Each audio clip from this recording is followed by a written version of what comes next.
They put me at a table next to the catering station. Not near it. Next to it. Close enough that I could hear the servers arguing about whether the salmon was still warm, and somehow, that still wasn't the most humiliating part of my sister's wedding day. My name is Claire Hendricks. I'm 31 years old. I have a medical degree from Johns Hopkins, a fellowship in emergency surgery from Mass General, and at the time of my sister Brooke's wedding, I had just completed my second year as an attending trauma surgeon at a Level 1 trauma center in Philadelphia. I had pulled people back from the edge of death with my bare hands. I had worked 36-hour shifts and walked out still standing. I had done things in an operating room that my professors said residents my age weren't supposed to be able to do. None of that mattered to my family. It never really had. Let me back up. Growing up in Raleigh, North Carolina, our household had a very clear social order. My father built a successful chain of auto dealerships from nothing, starting with one lot on the edge of town and expanding to 4 locations across the state by the time I was in high school. He was proud of that. Loudly, consistently proud.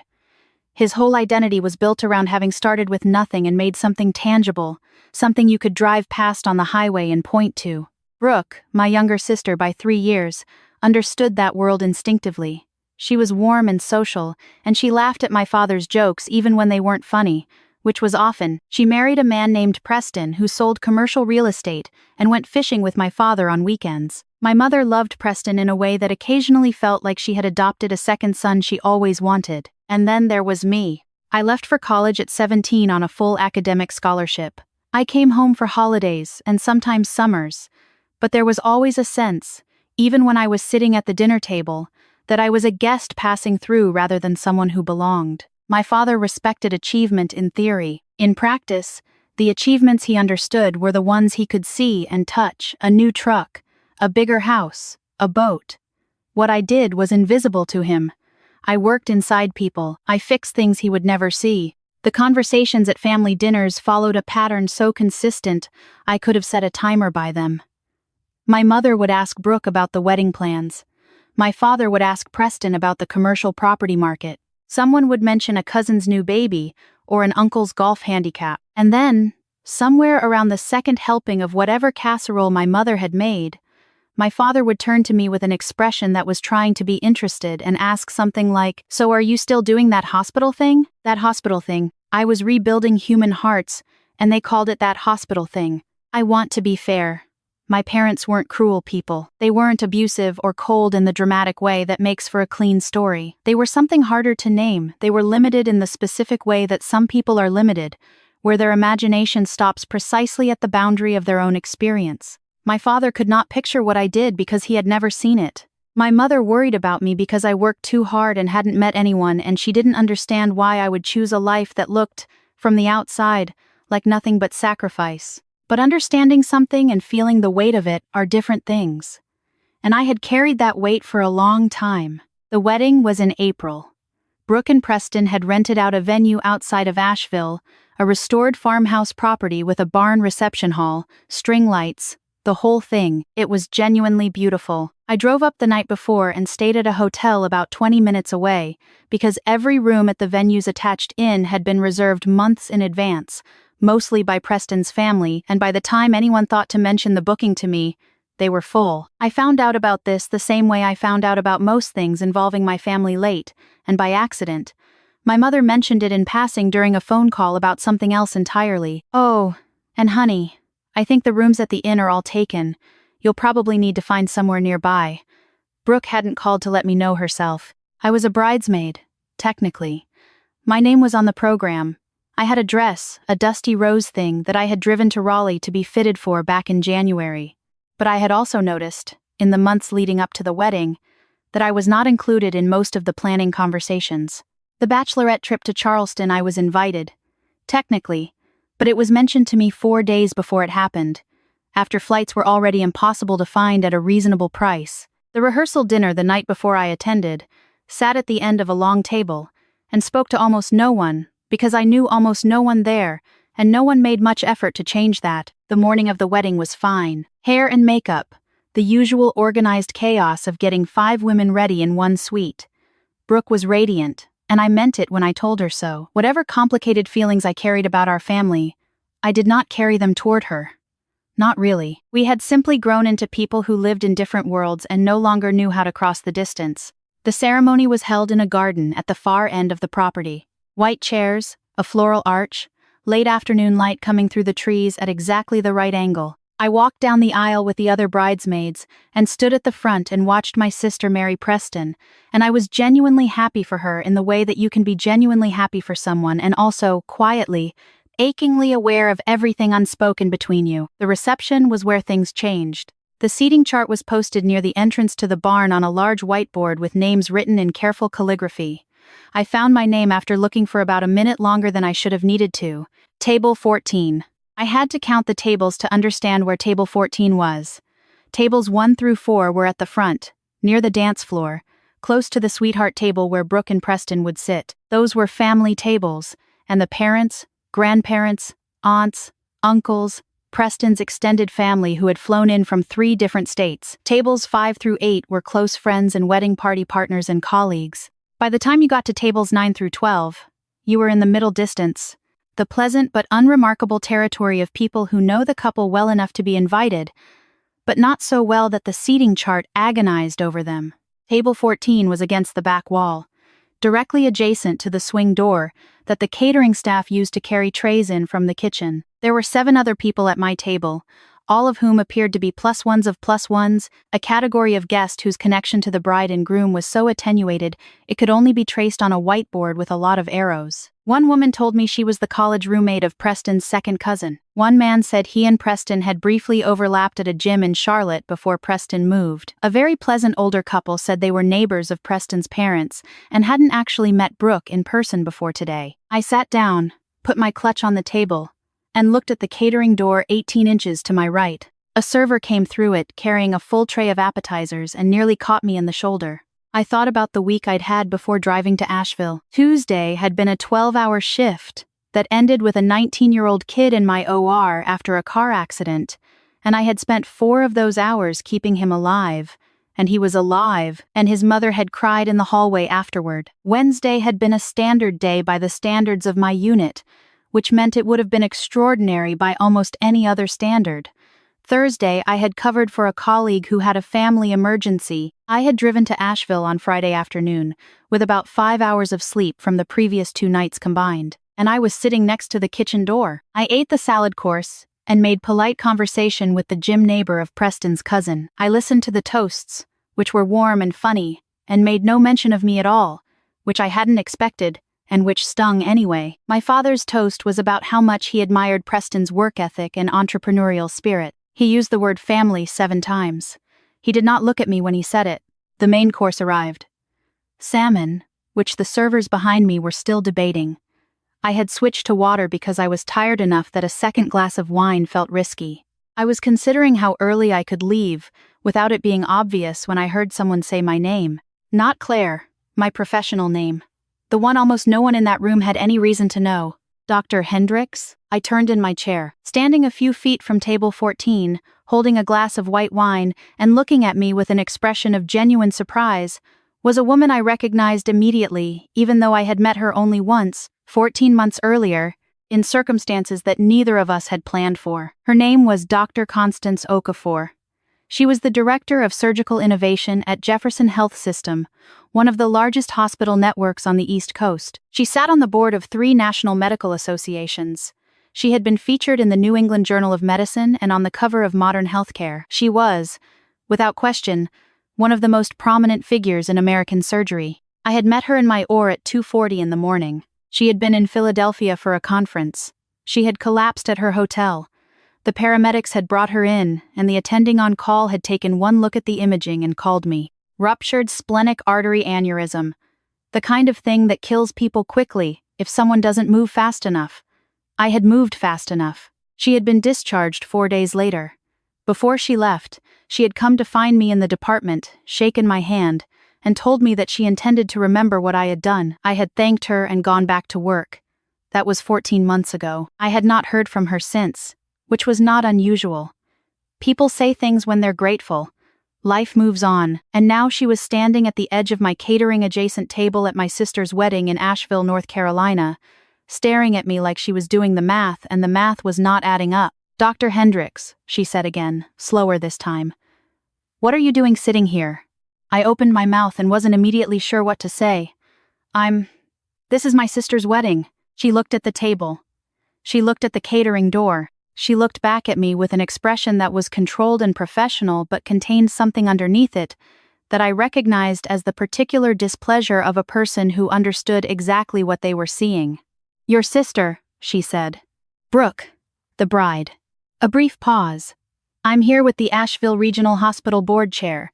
His son played lacrosse with the groom. The world is, in certain specific moments, extraordinarily small. She looked at my table setting, at the 8 inches of space between my chair and the catering door, and then she looked at me with an expression I will not forget for the rest of my life. I'd like you to come sit with me, she said. If you're willing. I looked at my clutch. I looked at the gym neighbor of Preston's cousin. I don't want to cause a disruption. Dr. Hendricks, she said, and her voice had shifted into something that reminded me of the way she had spoken in the hospital, clear and final and not asking. Exactly. You saved my life. The least I can do is make sure you have a better seat at a wedding. I picked up my clutch and followed her across the barn. Her table was table 2. It was positioned about as far from table 14 as it was physically possible to be while remaining inside the same building. The table was round and covered in what appeared to be an actual linen tablecloth, rather than the polyblend version at the back of the room. The people seated there included the board chair she had mentioned, a woman who I would later learn was a federal appeals court judge, a surgeon I vaguely recognized from a conference I had attended, and 2 other guests who carried themselves with the specific easy confidence of people who had never in their adult lives been seated at table 14. Dr. Okafor introduced me as she pulled out the empty chair beside her. She said my name and my title and the institution where I worked, and then she said, simply and clearly, that I was one of the finest trauma surgeons she had encountered in 30 years in medicine, and that she was alive because of decisions I had made at 2:40 in the morning, when most people would have hesitated. The table was quiet for a moment.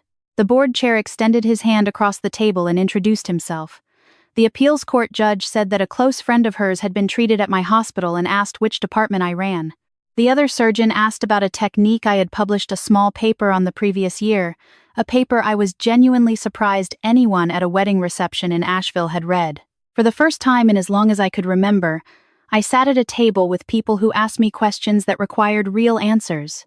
Not polite questions, not the glazed-eye version of curiosity that trails off before you finish the sentence. Questions that meant something.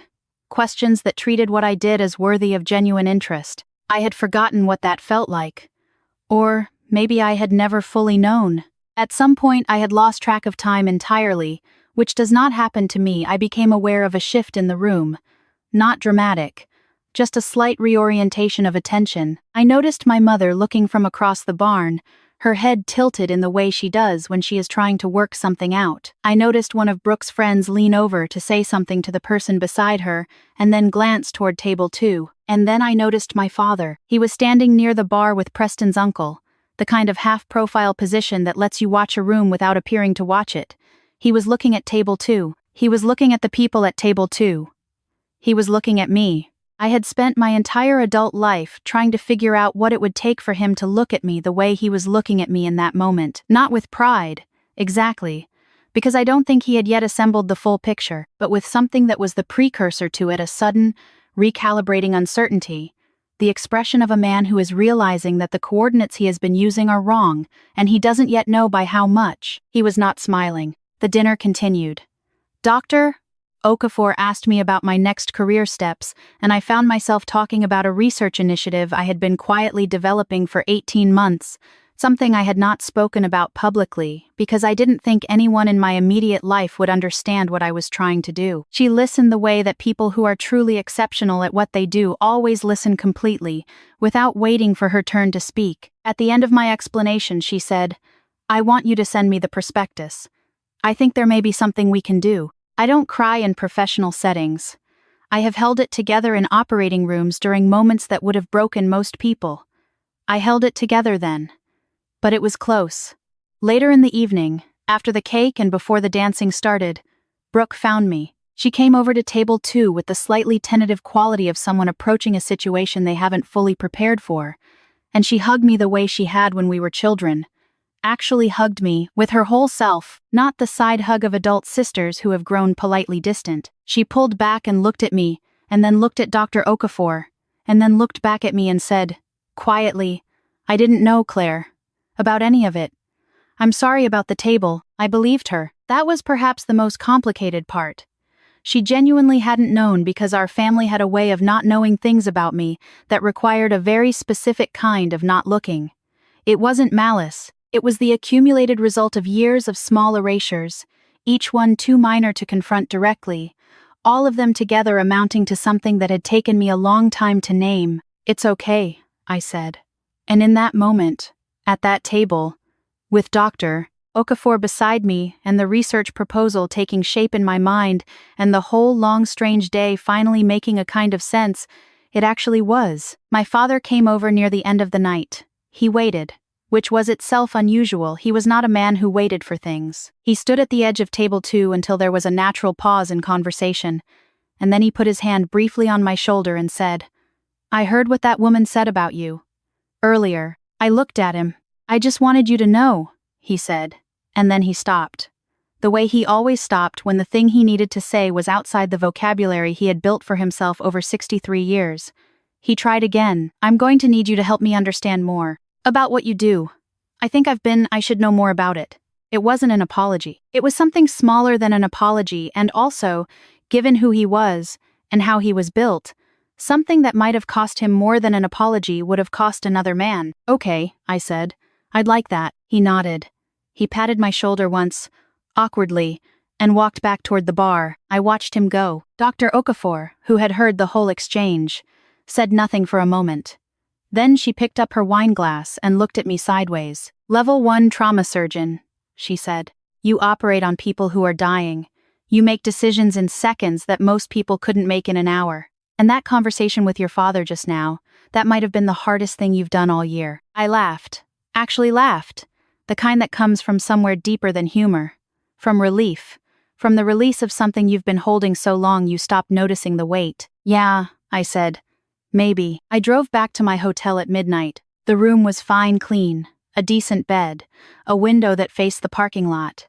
It was nothing like the inn at the venue, nothing like the rooms where the rest of the wedding party was staying. But I had stopped caring about the room somewhere around the time Dr. Okafor asked me about my research, and by the time I pulled off my shoes and sat on the edge of the bed, I found I couldn't make myself care about it at all. There is a version of this story where I want you to come away angry on my behalf, and I understand why that version is satisfying. The family that overlooked you, the table by the kitchen door, the toast that didn't say your name, those things are real, and they left marks, and I'm not going to pretend otherwise. But what I keep coming back to, in the months since that wedding, is a different thing entirely. I keep coming back to the fact that Dr. Okafor came to find me. She didn't have to. She could have finished her wine and gone back to her conversation and told the story to a colleague over lunch. The following week, "Did you know the surgeon who saved my life was at a wedding I attended? What are the odds?" She could have made it an anecdote. She didn't. She crossed the room. I have thought about why that matters, and I think it's this. The people who truly see you will cross rooms for you. They will not always be the people you expected. They will not always be the people you wanted it to be. Sometimes they will be a woman you met once, in the worst moment of her life, who remembered what you did when the only witnesses were the OR nurses and the monitors and the overhead lights. I sent Dr. Okafor the research prospectus 10 days after the wedding. She replied within 48 hours. The initiative is now in early development with support from Jefferson Health System. My name is on the letterhead. My father called me 3 weeks after the wedding and asked if he could visit me in Philadelphia. He wanted to see where I worked, he said. I showed him the department, the OR suite from outside the observation window, the trauma bay where we receive patients. He was quiet for most of it. When we sat down for dinner that night, he asked me questions, real ones, not the glazed eye kind. He didn't understand all of my answers, but he was trying, and for the first time in my life, I believed that he meant it. Brooke called the following month to tell me she was pregnant. She told me before she told anyone else in the family. I was the first person she called. That meant more to me than I expected it to. Things are not fixed. That is not how families work. They don't break cleanly, and they don't heal cleanly, and anyone who tells you otherwise is selling something. But there are doors that were closed that are open now. And there is light coming through them, and I intend to walk through. I sat at table 14 at my sister's wedding. I spent about 45 minutes there, long enough to be briefly struck by the absurdity of the whole situation, long enough for a server to nearly take my shoulder off with a tray, and then a woman whose life I had saved crossed a barn in Asheville, North Carolina, and said, "Come sit with me. You deserve a better seat than this." She was right. I did. We all do.